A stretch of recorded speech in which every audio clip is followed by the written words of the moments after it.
कभी सोचा है जब आप पॉपकॉर्न हाथ में लेकर कोई ब्लॉकबस्टर फिल्म देख रहे होते हैं तो वो शायद सिर्फ मनोरंजन ना हो सकता है आप किसी छिपे हुए मकसद का हिस्सा बन रहे हो। आज हम इसी सवाल की तह तक जाएंगे। क्या वो फिल्में जिन पर हम और आप सीटियां और तालियां बजाते हैं वो असल में धीरे धीरे हमारी सोच और हमारे फैसले लेने की क्षमता को बदल रही हैं? और इस पूरी बातचीत के सेंटर में है हालिया ब्लॉकबस्टर धुरंधर 2।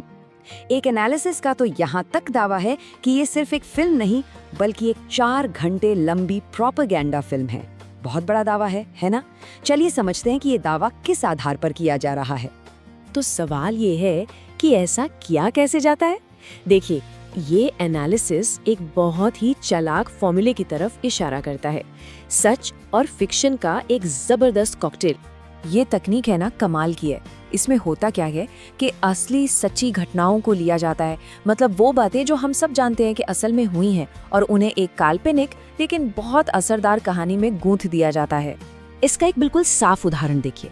फिल्म एक सच्ची घटना दिखाती है, मोदी जी का प्रधानमंत्री बनना। ये एक फैक्ट है, हम सब जानते हैं।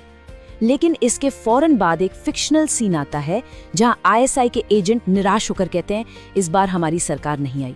देखा आपने, एक सच को एक काल्पनिक कहानी से जोड़कर एक बिल्कुल नया मतलब बना दिया गया। एक और उदाहरण नोटबंदी का है।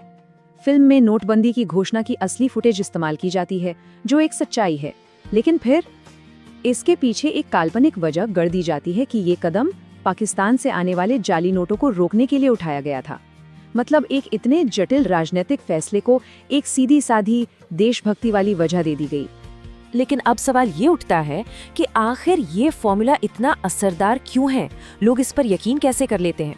इसका जवाब एक शब्द में है, इमोशंस, यानी हमारी भावनाएं। देखिए, सिनेमा के पास ना हमारी भावनाओं को काबू करने की एक जबरदस्त ताकत होती है। जब कोई दर्शक कहानी से जुड़ जाता है तो उसका दिमाग लॉजिक लगाना, सवाल पूछना, ये सब कम कर देता है और महसूस करने पर ज्यादा फोकस करता है। तो जब पर्दे पर देशभक्ति और जीत का ये मिक्सचर दिखाया जाता है ना, तो हमारे दिमाग में एक डोपामीन हिट होता है। मतलब एक खुशी की, एक गर्व की लहर दौड़ जाती है। और ये एहसास इतना पावरफुल होता है कि क्रिटिकल थिंकिंग यानी सवाल पूछने की जो क्षमता है वो साइड में हो जाती है। दर्शक बस कहानी के बहाव में बह जाता है। ये असल में एक पूरी सोची समझी इमोशनल जर्नी होती है। पहले देश पर हमला दिखाकर दर्शकों में गुस्सा पैदा करो, फिर एक हीरो या एक नेता को उम्मीद की तरह सामने लाओ। इसके बाद दुश्मन को हारते हुए दिखाकर एक संतुष्टि दो, और आखिरी स्टेप में इस पूरी जीत का क्रेडिट एक खास राजनीतिक पार्टी को दे दो। ये बहुत ही पावरफुल साइकोलॉजिकल तरीका है। चलिए अब एक ठोस उदाहरण से देखते हैं कि ये पूरी कहानी पर्दे पर असल में काम कैसे करती है। तो फिल्म में कहानी कुछ यूं बुनी जाती है। खबर मिलती है कि पाकिस्तान यूपी चुनाव में गड़बड़ी करने के लिए 600 करोड़ के जाली नोट भेजने वाला है। फिल्म का हीरो ये खुफिया जानकारी भारत भेजता है। इसके ठीक बाद स्क्रीन पर नोटबंदी की घोषणा वाली असली क्लिप चलती है, और फिर अगला सीन, आईएसआई एजेंट्स अपना प्लान फेल होने पर सिर पीट रहे हैं।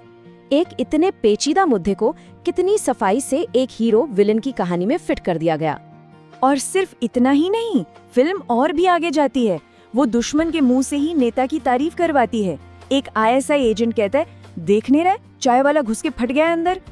अब सोचिए, ये एक लाइन दर्शकों के दिमाग में उस लीडर की इमेज को कितना ज्यादा मजबूत कर देती है।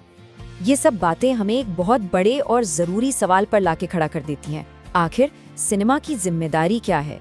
अक्सर फिल्म बनाने वाले क्रिएटिव फ्रीडम यानी रचनात्मक स्वतंत्रता की दलील देते हैं, और इसका मतलब ये है कि उन्हें अपनी कला के लिए किरदार, कहानी और डायलॉग्स गढ़ने की आज़ादी है, जिसके लिए वो फिल्म की शुरुआत में एक डिस्क्लेमर भी दिखाते हैं। पर यहीं पर एक नैतिक सवाल खड़ा होता है।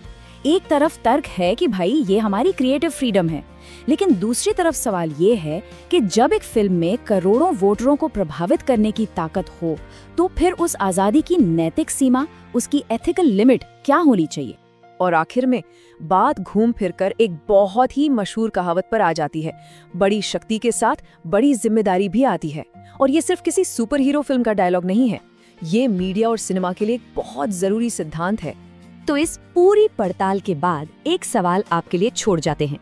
अगली बार जब आप कोई फिल्म देखेंगे तो क्या सिर्फ पर्दे पर चल रही कहानी पर ध्यान देंगे या उस कहानी के पीछे छिपे एजेंडे को भी समझने की कोशिश करेंगे? ये फैसला हर दर्शक का अपना है। कभी Thanks for watching. Please like, share and subscribe us for more such content.